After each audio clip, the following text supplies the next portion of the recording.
দিকে আমি একবার দৃষ্টিপাত করি না। আল্লাহ রাব্বুল আলামিন কোরআন মাজিদের মধ্যে সূরা মুমিনুনের 100 আয়াতে বললেন, ওয়ামিন ওয়ারাইহিম বারযাখুন ইলা ইয়াউমি ইউবাসুন।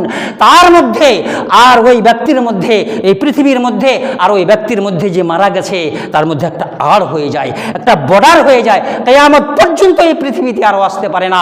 আর আফসোস লাগে, আপনার বাবা, আপনার কাকা, আপনার নানা ওই বাড়িতে আসবে, আপনার দুয়ারে আসবে, আপনি বলবেন কি হ্যাঁ বসো বসো বসো, হালুয়া তৈরি হয়েছে তোমার জন্য, খেয়ে যাও।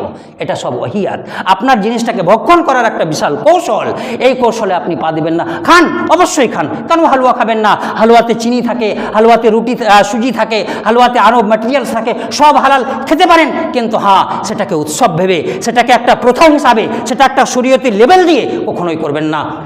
আল্লাহ রাব্বুল আলামিনের কাছে দোয়া করি, আল্লাহ গো তুমি আমাদেরকে সঠিক দিশা দাও, যাতে কোরআন ও হাদিসকে আমরা মান্য করে চলতে পারি। যে আমলে তুমি সন্তুষ্ট হবে সেই আমল করার আমাদেরকে তৌফিক দাও। ওয়া মা তৌফিকি ইল্লা বিল্লাহ।